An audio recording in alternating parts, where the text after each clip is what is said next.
За сайн байцгаана уу? Манай Quantum Mongolians podcast эхэлж байна. Ингээд энэ бол бид эхний дугаар тийм. Анхны дугаар байгаа. Тэгээд ерөнхийдөө бол 3 хүн энэ янз бүрийн юм ярих гэж зөвлөсөн байна. Тэгээд нэрнээс нь харах юм бол баг их хүмүүс ойлгож байгаа юм. Эхлээд өөрсдөө танилцуулсан байх тийм. Хасаа жишээ одоо өөрөөсөө хэлэх үү. Сайн байцгаана. Намайг Хасаа гэдэг, Хасчлоо гэдэг. Тэгээд би бол ингээд компьютерийн мэрэгчлээ хүн байна. Шинжлэх ухаанд бол ухаангуу дуртай. Энэ шинжлэх ухаанаар болж үл сурчмаар байсан. Үгүй. Зоригтлохоор юу гэдэг лээ? За би олон улсын харилцаагаар сурдаг. Одоо 4-р курсын хүн байна. Бас шинжлэх ухаанд сонирхдаг. Гэхдээ бас сурыг гэж бодоагүй. Би болохоор бэлгүүн физик технологийн хүрээлэнд ажилладаг. Онлайн физикч мэрэгжилтэй тийм хүн байгаа. Вау. Яг хоёр нь бол ерөөсөө шинжлэх ухаанаас гадуур хүн байж тээ. Ийм 3 нөхдүүд нийлээд одоо Quantum Mongolians гэдэг шинжлэх ухааны янз бүрийн онолууд болон үзэгдлүүдийг хялбаршуулад одоо нэгснээ шинжлэх ухаанч биш хүмүүс зориулсан шинжлэх ухааны подкаст хийхийг зориод ажиллаж байгаа. Тэгээд өнөөдөр эхний дугаар бол scientific method буюу шинжлэх ухаанч хандлага гэж монголоор орчуулж байна. Тиймэрхүү зүйлийн тухай ярих юм. Тэгээд яг асуултыг би эхлүүлээ л дээ. Одоо тойрын логикоор бол одоо хоёрын үзэл баримтлалаар шинжлэх ухааны хандлага гэхээр яг юу бодог вэ? Шинжлэх ухааны хандлага гэхээр хүмүүс нэг амар сүртэй юм боддог юм шиг байна тийм. Шинжлэх ухаан гэхээр юмыг амар нарийн бөөн томьёо, бөөн одоо юм шүү ядаргаа гэж бодсон. Энэ энгийн хүн зориулаагүй. Энэ бол нэг юм нүдний шил зүүсэн, халаад зүүсэн хүмүүс зориулсан юм боддог юм шиг. Яг би бол тэгж боддог чинь. Би бол халаад зүүсдэг. Гаяа цаалаа венер үздэг. Надтай сууж байгаа хоёр маань болохоор шил зүүдэг хүмүүс. Тойр энэ тухай юу гэж боддог? Шил юм. Шил зүүдэг л дээ. Илүү сонирхолтой байх бах тийм. Үгүй юу? Хүн чинь ер нь бол одоо баг бүхэл салбарт бол бүхэл салбарт ч хүн болгон ярьдаг үстэй хүн болгон ингээд танин мэдэх гэж оршдгоо. Одоо хүнд яах гэж ухаан заяасан танин мэдэх гээл дээ. Тэгвэл яаж танин мэдэх юм гэдэг юм дээр ч одоо юм шинжлэх ухаанчаар танин мэдэх юм аа эсвэл шууд одоо бурхны зааснаар танин мэдэх юм аа эсвэл өөр ямар нэг аргаар танин мэдж болно шүү дээ. Тэгвэл энэ болгон дундаас одоо яг хүн төрөлхтний хамгийн том одоо бүх цагийн үеийн хамгийн том олд бол ерөөсөн шинжлэх ухаанч арга барилаар ингэж танин мэдэх байсан гэж ойлгоод байгаа. Яг ингээд арсенал гэдэг шүү дээ. Юм болгоны ингэж улс суурьтайгаар за ямар нэг юм танихдахгүй мэддэхгүй юм strange нэг юм нагэртчээ үлч юм эсвэл ямар нэг юм болж байвал тэрийг за энэ юунаас болж болдог вүлээ шууд ингээд мухар сэсэгт олохгүй шууд нэг бурхан орж ирэхгүйгээр те арай нэг жоохон арсеналаар сэтгэж үзхийг л зөвлөж гин гэж ойлгоод байгаа шүү дээ. Миний хувьд бол заавал нэг хүн танин мэдээд байх албатай гэж хэлэхгүй. Нэг тийм өнцгөөс харахад бол хүнийг наа захын юу вэ штэ цуу яриа тэгээд одон орон зурхаа итгэх ёстой юу үгүй юу хүн ус хүний хараал хэлж гин үү ерөөл хэлж гин үү гэдгийг ялгаад хүлдэхүү өөр талтчих уу тиймэрхүү юмн дээр зүгээр наа захын нэг баримтуудыг шалгаад нэг наантай цаантай хандчихдаг байвал тэр тэгээд шинжлэх ухааны хандлага болж байгаа юм болов гэж ойлгоод байна. Яг магадгүй нэр хүн бас танин мэдэх албагүй ч гэж байна. Тэр нэр уус нэрээ уралдаг энэ тэр худлаа юм уу те? Одоо худлаа байсан шүү дээ. Тийм. Одоо тиймэрхүү баримтуудыг наацхан тиймэрхүү мэдээллүүдийг шинжилгээд шинжлэх ухааны хандлага гэдэг юм чухал байна. Тэр бол өөрөө ингээд шинжлэх ухааны баримтыг авсан гэж ярьж байгаа ч юм уу тиймэрхүү юм байна шүү дээ. Яг тэрэн дээр ямар хандлагаар хандах вэ гэдэг чинь их чухал. Одоо чиний түрүүний хэлснээр шууд итгэж хандах юм уу те хүн бурхан шиг шууд итгэж хандах юм эсвэл скептик байдлаар ягаад одоо тэр хүний тэр хараалын үгийн ерөөлийг хоёр ямар ялгаатай юм утга зүгээс өөр ямар ялгаатай хүний хоолойны хөвчийг яаж ажиллуулт юм тэгж хандвал магадгүй тэр нь өөрөө яг шинжлэх ухааны хандлага гэдэг зүйл юм биш магадгүй. Манай салбарт бол ингэж авч үзэж байгаа. Ингээд бүх юмыг эхлээд зүгээр ингээд ажиглаж хэрэгтэй. Угаасаа хүн тэгдэг шүү дээ. Амьдарч байгаа юм чи бүх юмыг ажиглаж байгаа шүү дээ. Танаа салбар чи яг жинхэнэ шинжлэх ухааны салбарт гэсэн үг те. Физикийн салбар. Байгалийн бүх юм. Байгалийн жишээ бүх шинжлэх ухааны салбар бүх юмыг эхлээд ажиглах буюу ажиглан гэдэг нь өөр ингээд өгөгдөл цуглуулж байгаа. Өгөгдөл цуглуулаад энэ тэгснээр тэр өгөгдөл дээрээс өгөгдлөө ингээд хооронд нь тайлбарладаг нэг юм одоо загварыг тэг онцлог хүн бий болгодог шүү дээ. Одоо шадар тоглож байгаа түнд гэдэг шүү дээ. Нүүдэл болгоно хооронд нь холбоод дараагийн нүүдлээ бодогдоод юм. Загвар бий болгочоод тэрнээс үндэслээд хүн тамга төвшүүлэх хэрэгтэй юм шиг. Нэгсэндээ сая танин мэдэх гэдгээс гадна бас зөрөгтийн хэлж байгаагаар нөгөө нэг маргааш нөгөөдрийн амьдрал гэдэг чинь хүн гэдэг юмтай гэж чухал шүү дээ. Тэгэхээр маргааш юу болох вэ гэдэг чинь их чухал. Тамга төвшүүлэх хэрэгтэй. Тэгээд тамга төвшүүлнэ. Мэдээж хоёр сонголт байгаа шүү дээ. Нэг бол таарна, үгүй бол таарахгүй. Таарчих юм бол үнэхээр азтай байна. Үнэхээр зөв юм хийгээ явчихна. Таарахгүй бол яах вэ гэдэг асуулт. Тэрэн дээр бол мэдээж засварлах ч юм уу тийм одоо ямар нэгэн зөв би хаана алдсан бэ гэдэг. Таарахгүй бол ямар ч тэр онол бол шууд худлаа болно. Шинжлэх ухааны талаас бол шууд тэр онол няцаагдана гэсэн үг тийм. Яг таарахгүй бол тэр онолын таамаглал няцаагдана л да. Түүнээс биш яг шууд тэр онолыг бас унгаачихаар юм биш л дээ тийм. Наа ч юм бол цэстэ гоё тайлбар. Ер нь бол цэстэ гоё. Тэгээд засварлах хэрэгтэй байхгүй юм болно. Тэр онолоо засварлаад тааруулах хэрэгтэй бол гэсэн. Нийгмийн шинжилгээ ухаанд яа тийм шин танаас салбар зөрөгтийн салбартай. Нийгмийн шинжилгээ ухаанд эхлээд заавал бүх байдлыг тандаадах шаардлага байхгүй л. Эхлээд зохио. Онлоо зохио. Эхлээд урьдчилаа таага за одоо энэгээр явж болох нь үгүй юу гэдгийг шалгадаг юм чинь ерөөдөө юу нийгмийн шинжилгээ ухаанд байгаад байна. Гэтэ нийгмийн шинжилгээ ухаанд бас яг батлан гэхээсээ илүү хүний юунаас үзэл бодлоос шалтгаалаад өөр байж болно. Олон онлоос хүн хүснээ өөрөө дагаад баримтлаад явж болно. Тэрийг заавал нэг хүчлээд байх шаардлага байхгүй. Реалист байна уу, идеалист байна уу хүний өөрийн дур. Тийм үзэлтэй юм. Тэгэхээр яг нэг байгалийн шинжилгээ ухааны хүмүүсийн нийгмийн шинжилгээ ухааны нэг шүүмжилдэг тал нь тэр байна. Байгалийн шинжилгээ ухаан бол яг бодит ингээд хүний нүд одоо хүний мэдрэхүй болон багжийн мэдрэхүйгээр мэдэрсэн яг ингээд бодит фактор үндэслэж байгаа шүү дээ. Хөдлөх боломж гэдэг тэр одоо жишээ нь хүн өндөр дээрээ сунаад ухаж байгаа. Их объектив байгаад байна тийм. Сольж чадахгүй шүү дээ. Гэтэл нийгмийн шинжилгээ бол тийм чинь маш субъектив байна. Яг нь.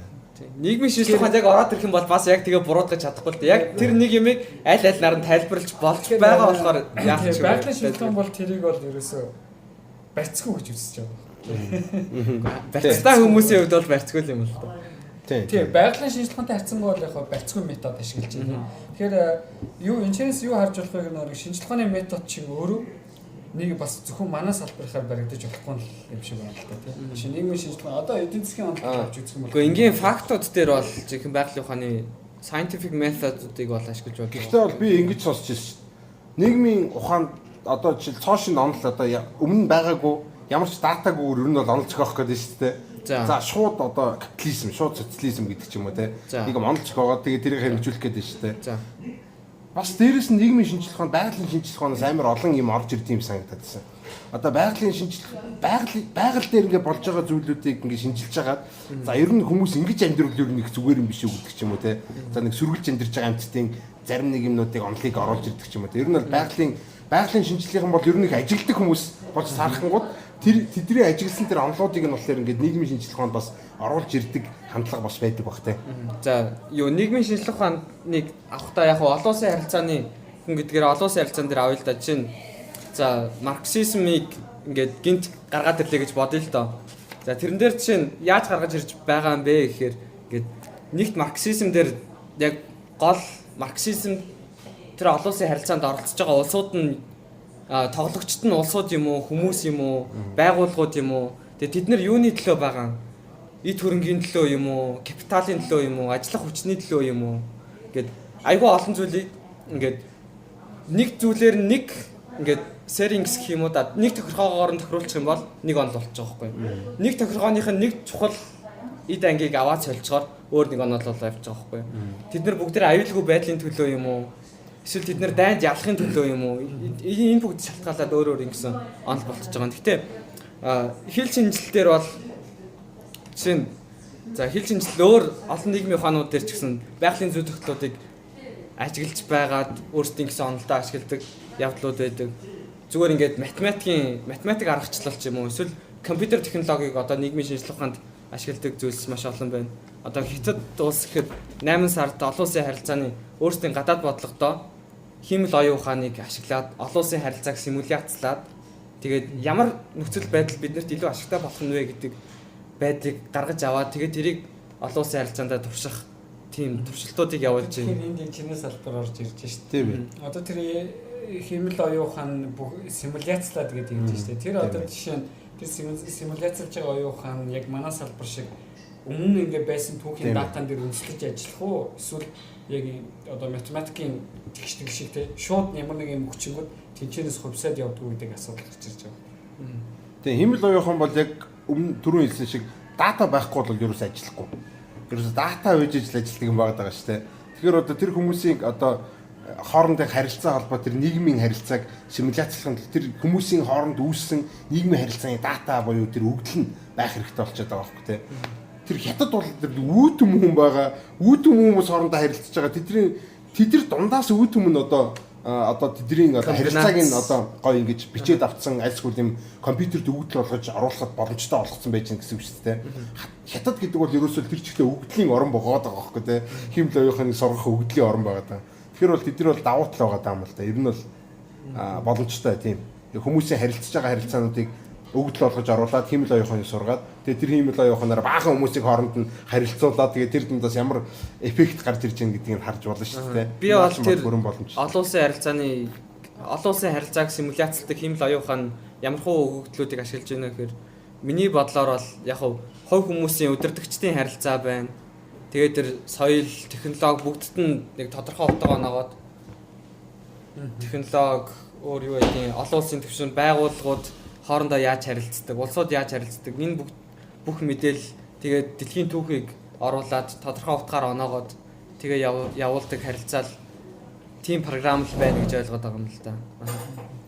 Одоо жоохон хазаач хэлж байна. Гэтэ яг ингээд буцаад үндсэн сэдв рүүгээ ороход тэр хэмэл оюухан байсан ч гэсэн хүн байсан ч гэсэн ямар нэг датанд хандахдаа бас одоо дата хоорондын холбоо гэж байгаа шүү дээ. Тэрийг бас тодорхой логиктой авч үзэх хэрэгтэй байх л да. Одоо ингэ шууд хамааралгүй хоёр датаг авчиж болохгүй л миний бодлоо. Жишээ нь буруу тэр бол нөгөө нэг зөрүүтэй логик, буруу логик болчихж байгаа. Юу жишээ нь хамгийн наадхын жишээ бол одоо буруу логикгүй ингээд хоорондоо хамааралгүй хоёр үйл явдлыг хооронд нь хамааралтай мэтээр авч үзэж байгаа юм. Юу гэхээр ингээд хүүхдийнхээ үсэг засуулаад бэдсэн чинь сарын дараа хүүхд нь нэг одоо хичээл дээр муу авчдаг ч юм тийм болчихлоо. Тэнгүүд юу гэж чинь хүүхдийнхээ үсэг буруу дээр авахулчлаа. Хоорондоо ямар ч хамааралгүй хоёр үзэгдэл. Цаг хугацааны хувьд дараалттай болсон. Болсон юм үзэгдлийг ингээд хоорондоо хамаартай юм шиг авчих. Тэгэхээр тэр хэмэл оюухан бас тодорхой хэмжээнд тийм хоорондоо хамааралгүй хоёр датаг хооронд нь холбогддог ч юм уу тиймэрхүү зүйл байх боломжтой. Хэмэл оюуханы одоо ажиллах зарчим бол ерөөсөө л датагаар сургана. Гэхдээ датагаар сургаж ийн гэдэг бол тэр одоо хариултыг хамгийн бага алдаатайгаар оновчлохыг л одоо тэр аль болох их дата үйж иж тэр чинь одоо хийж штэ. Дата нь их багцмаа алдаа нь илүү багасна. Илүү их багцмаа илүү багасна. Илүү их багцмаа илүү багасна. Хизээ 100% болно гэж байхгүй. Хязгааргүй их дата өгөх юм бол 100% болж байгаа гэдэг те. Хязгааргүй гэж юу гэсэн үг лээ те. Яг тиймгүй тийм л оюуханыг бол яг бид нар бол яг за ийм ингэж ажилтдаг ийм юм байна гэж бол бид нар бол одоогор мэдэхгүй байгаа байхгүй. Тэр чигтээ нэг юм зүгээр юм математик юм амар замбраагүй загвар байгаа байхгүй. Тэгээд гэхдээ үр дүнг харьцангуй одоо өндөр наривчлалтайгаар гаргаж чаддаг. Тэгэхээр бол тийм юмыг тийм алдаа хийх магадлал бол чадвар бол байгаа. Хэмэл оюухан зүгээр энгийн програмаас ялгаатай нь хэмэл оюухан юу гэхээр давуу тал нь бол амар одоо хүний хийж чадахгүй тэр нэг комплекс зүйлийг бол хийж чадна. Одоо хүн хийдэг зүйл заримдаа компьютер хийж чадахгүй гэдэг зүйлүүдийг бол хийж чадаад байгаа. Сул тал нь болохоор энгийн програмаас яг зааж өгснөөр ажиллахгүй. Заримдаа чагаа алдаатай ажилладаг. Жохон юм янз бүрийн алдаанууд гарч ирдэг. Тэрнээс болоод жишээлбэл бид нэг робот хийсэн байж байгаад тэр роботыг хэмэл оюуханаар сургацсан байжсэн чинь магадгүй нэг жижигхэн одоо тэр магадлалынхаа мянганы саяны тэр бөмбөний нэг хувьд нь тэр робот буруу үйл гаргаад ямар нэг юм буруу хийх боломжтой. Нөгөө роботууд дэлхийг эзэлдэг кинонууд байна шүү дээ. Тэд нар чи ерөөхдөө хэмэл оюуханы үр дүнд роботууд өөрсдийн гэсэн оюуханыг хөгжүүлээд дөрмийг хөгжүүлээд явж байгаа л тийм л юм шүү дээ. Хэмэл оюуханы буруу хөгжлөд тийчээ гэж болох уу? Хүнтэй адилхан тийм. Хүн бол одоо жишээ нийгэмд бол одоо маш түгээмэл байдаг шүү дээ. Маш буруу их сурвалжаас одоо наадхан цуу ярианд хүмүүс аягүй хитээдэг. Тинчнээсээ ингээд өөрөө үр дүн бий болгоод өөрөө дүнлэл бий болгоод одоо хамгийн наадхан нөгөө 6 жилийн өмнө 2012 онд дэлхийс өмнө гэдгийгсэн шүү дээ. Тийм цуу ярианаас ингээд бид нар тэр цуу яриатай холбоотой маш их хүн ингээд маш их датаг өөртөө цуглуулсан баг. Ойр орчмын бүх хүмүүс нь яриад, ангийнхан нь яриад, найзууд нь яриад гэх юм уу датаны хэмжээ ихсэж чинь тийм хэмжээ болно. тэг угаасаа дэлхийс юм байна гэдэг үг гаргах гэнэ. Тэгэхээр химэл оюухан тийм зүйл бас Ерөөсөө яг юм байна. Химэл оюуханы одоогийн хамгийн амжилттай ажиллаж байгаа загвар нь болохоор тэр deep learning буюу neural network гэдэг салбар байгаа байхгүй. Neural network яасан бэ гэхээр хамгийн анх тархины neuroscientist гэж яддаг шүү дээ. Юу юм? Тархины тарих судлаачсан. Тарих судлаачийн нэг гаргасан нэг юм байгаа даа. Хүний тарих яг ингэж ажилладаг гэдэг. Ийм нейрон гэдэг юм байдаг, ийм нейротрансмиттер гэдэг юм байдаг, нейроресивер ингэдэг тэгдэг энэ баахан юмнуудыг ингээд судалсан байж байгаа бол яг тэрнтэй нь адилханаар буюу яг хүний тарихтай адилханаар компьютерийг симуляцлж бий болгосон байгаа. Ийм нейрон гэж байдаг. Тэгээ нейронтойгоо холбогддог, ингэдэг тэгдэг. Яг хүний тарихтай адилханаар хийсэн байгаа байхгүй. Тэгэхээр яг хүний тарихтай адилхан хийнэ гэдэг чинь тэр компьютерийг хүний тарихтай адилхан ажиллана гэсэн үг шүү дээ. Тэгэхээр энэ дээрс нэг юм ажиглаж байгаа. Хүний тархиц яг тэгж ажилтдаг юм байгаа даахгүй яг харахаар болохоор баахан өгдөл төр тулгуурлаад нэг юм ингээд ийм болох нь ингэн тэгэн гэдэг те ямар нэг юм харагдаж байгаа гот энэ ингэндээ тэгэндээ гэдэг юм таамаг дэвшүүлдэг нэг юм химэл оюухан шиг нэг юм юу байгаа даахгүй аппарат гэдэг шүү дээ аппарат байгаа даахгүй тэр аппарат руу жинхэнэ яг чиний хийсэн чиг чиний наасаа чи үнэн гой санаа Facebook хэрэглээл, Twitter хэрэглээл ингээл яж байгаа ч тэр чи 9 бусын мэдээлэлүүд 9 бусын нөгөө нэг датанууд явж байгаа шүү дээ. Тэр датанууд донд болохоор ингээд ийм мохор сүцгийн альсгүүл нэг худлаа унан янз бүрийн нэг эрдэмтэд баталсан болохоор хүмүүс итгэдэг гэдэг эрдэмтэд баталж гэдэг шиг те янз бүрийн иймэрхүү датанууд ингээд яваад байгаа байхгүй те. Тим датануудыг хийх тусам тэр хүний сэтгэлгээ яг тийм болж байгаа юм. Тий. Яг л хиймэл оюуханд адилхан.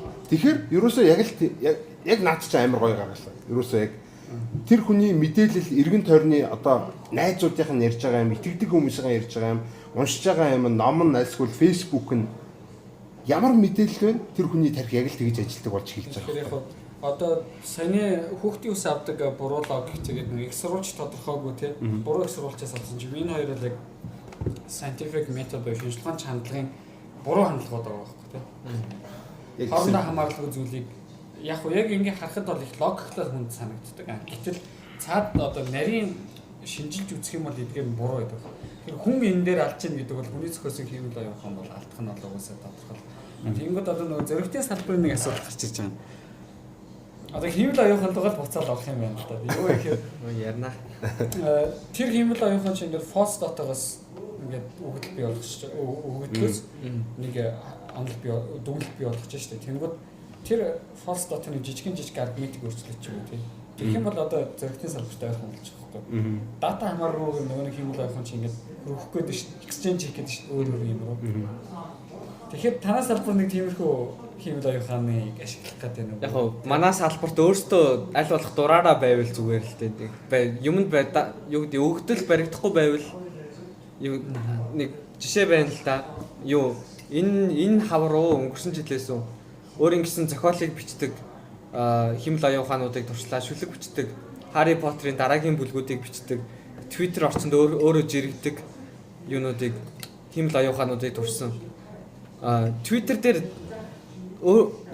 бусад хүний жиргэнүүдээс өөрийнхөө жиргээг ингээд сэтгэлээ бичдэг тэр химэл оюуханы яаж төгссөн бэ гэхээр сүүлдээ өөрөө маш их улс төржөөд маш их хараал хилдэг болоод тэгээд сүүлдээ тэр химэл оюуханыг хаагаад ашиглалтаас гаргаад дууссан. Фашизмыг дэмжиж бөө юм. Тийм болсон тий. Тэр өөрөө бусад хүмүүсийн твитээс бас суралцаад байна тий. Тийм тэр ерөнхийдөө нийгмийн байдлаас суралцаад явж байгаа. Миний бодлоор бол тэр химэл оюухан бол амар энгийн scientific method шинжилгээний чанарын алдаа гаргаж байгаа. Юу гэхээр өөрийнх нь цуглуулсан мэдээллийн бүрэн гүйцэд байдлыг шалгаагүй. Ерөөсөө тэр химэл оюуханыг тижээж байгаа мэдээлэл нь цаанаа бүрэн гүйцэд соорсон дутуу ч юм уу тий. Ялангуяа нийгэмд хүмүүс их ашигладаг шүү дээ. Ингээд маш том хамгийн сүүлд нөгөө нэг гарсан юм нэг юу шүү дээ. Манай цэглэлийн станц тий онторсон шүү дээ. Тэгсэн чинь нэг цензургийн нэвтрүүлгээр шоу ингэж явж байгаа унтраацсан гэдэг видео хүн болгоо ингэ ширлэл явуулсан чинь 5 жил юм байна. 2 сар юм. Ингээл видео яваад исэн чинь яг 2-3 сар юм. Нөгөө ориг видеог нь бүтэн ихэр нөгөө цензурыг нь үзсэн чинь тэрэн дээр ингэж хэлдэг юм. Туршлагагүй те мэрэгжлийн бус хүмүүсийн дүгнэлтээр гэдэг хэсгийг хасаад дүгнэлтээр гэдгийг нь оруулаад дүгнэлтээр бол гэсэн гэж яриад төсөглөөс хасалцсан. Тэнгүүд энэ бол мэдээллийн бүрэн гүйцэд байдлыг буруугаар ашиглаад буруугаар цэцсэн. Тэгэхээр хэмэл оюухан тэр Манай нөгөөний тэр Twitter хиймэл байхад тэгсэн юм шиг байна. Хүмүүсийн Twitter гэдэг чинь ерөөсөө мэдээллийн дутуу байдал шүү дээ. Тэгээ зарим нь бүгд бол биш л дээ. Тэрийг ашиглаад ингээд нэг үр дүнд их сурвалжгүй гэх юм. хүн ч гэсэн яг тийм алдааг банк гаргаж байгаа юм. Банк ч ашиг ихтэй гаргадахдаа хэм болгоомж гэсэн тийм алдаа гаргаад. Тэгэхээр энэ бол өөрөө яг шинжилгээний хандлагын бас нэг буруу хандлага. Одоо ингээд гурван хандлага шүү дээ. Бид нар бол ямар нэг зүйлийг харахад их сурвалжийн бүрэн гүйцэтгэлийг сайн харж явах хэрэгтэй. Тэр нь дээрэс нь дутуу юу бүтэн үү гэдгийг бас давхар харж байгаа хэрэгтэй. Дээрэс нь хоорондоо хамааралгүй үзэгдлүүд гэдэг зүйл байгаа тийм. Тэрийг яг хоорондоо хамааралтай гэдэг их нарийн бодох хэрэгтэй юм шиг. Тэр бол гэхдээ хэцүүлтэй хувийн итгэл үнэмшлээс шалтгаалж магадгүй. Зүйл. Тэгээд бас нэг нийгэмд гардаг нэг хүмүүсийн донд гардаг сонирхолтой юм шиг зүтгэдэг шүү дээ. UFO гэдэг юм байдаг тийм. За UFO гэдэг сүнс гэдэг юм байна шүү дээ. Сүнс байдаг юм аа гэдэг ингээд бүх шинжлэх ухааны баримтууд одоо сүнсийг бол баг шинжлэх ухааны үүссэн цагаас хойш судалж ирлээ шүү дээ. Наацхан 400 жил судалж байгаа ингээд нэгч байсан гэдэг баталгаа байхгүй. Тэгээд хахад өөдөөс үггүй байдаг гэж зүтгэдэг хүмүүс байдаг тийм.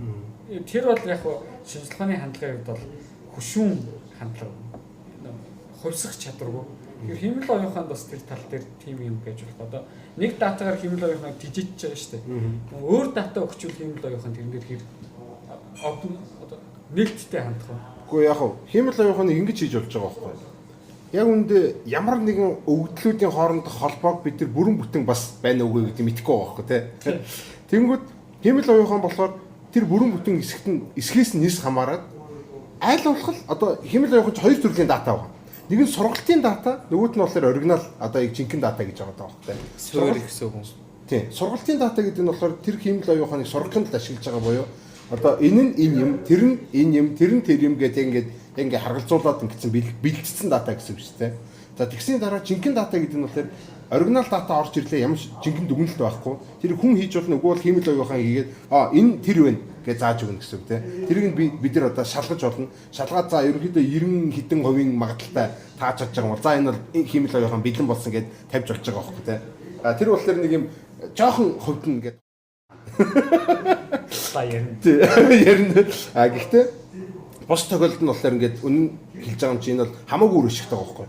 Бүхэл өдөн хүн тэнд суулгаж ажиллуулж байхаар тэр хүн ч гэсэн алдна. Яг адилхан ерөнхийдөө алдаа юм тий. За хоёрт болохоор одоо хүний за жишээ болгоо ярьж л да. Хүний гарын алганы хээ. Хүний гарын алганы хээ тэгэд хүний одоо юу гэдэг хоёр юм. Одоо зээлээ одоо хэр төлж гин гэдэг хоёр дата байлаа гэж тэл да тий. Тэгвэл за ийм алганы хэдэ хүн зээлээ ингэж төлт юм байна. Ийм алганы хэдэ хүн зээлээ ингэж төлт юм байна гэд ингээд ийм дата бэлтсэн байлаа гэж тэл да. Одоо мянган ширхэг сая ширхэг тийм дата бэлдээд хэмнэл оюуханыг соргох юм бол тэр хүн дараагийн одоо цоошин ерөөсөө тэр хүнийг одоо зээл аваад төлөхөөгүй гэдгийг мэдэхгүй байгаа хүний алганыг уншаад тэр хүнийг яг ерөнхийдөө бол одоо за ер нь бол төлөн төлөхгүй гэдгийг 50-аас дээш хувийн магадaltaй бол таамаглана гэдгийг бол гаргаад идэг байхгүй. Энэ яг шинжлэх ухаан мөн үү биш үү гэдгийг бас ингээд харахаар амар хэцүү. Бас нэг мухар шиг шиг. Одоо ингээд нэг үндэсэд шинжлэх ухааны хандлага одоо зөрж эхэлж байгаа байхгүй. Нөгөө тэр хэмэл оюухан чи өөрөө буруу датагаар тижигдээд явж байгаа шүү дээ. Хоорондоо хамааралгүй логикоор. Тэгэнгүүт тэр хэмэл оюуханд одоо чиний ингээд сурсан бүх юм чи худлаа гэлж тийм датагаар. Тэрээс хүнд хэлж байгаатай адилхан байна. Тэгэхээр тэнцээ бол яг хэмэл оюуханууд бол таамаглахад хэцүүлэхтэй яг бид нар шиг одоо хүмүүсийн шинжлэх ухааны хувьд бол тийм гэж болохгүй. Одоо хөшүүн тийм ийм зүтгүү байдлаас болж шинжлэх ухаан ялангуяа маш их алдсан шүү дээ.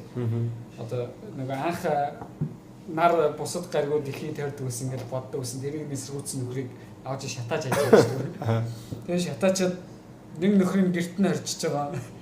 Тэгээ ингэж явж байгаад яалчгүй маш хүчтэй одоо математиктай маш өндөр таамаглалыг төвшүүлдэг буюу одоо энэ яг маш хүчтэй шинжлэх ухааны арга барил нь өөрөө гарч ирээд тэр хуучин арга барилаар давнгаалаад өнөөгийн бидний өнөөдөр ярьдаг хандлага гэдэг зүйл бий болж байгаа.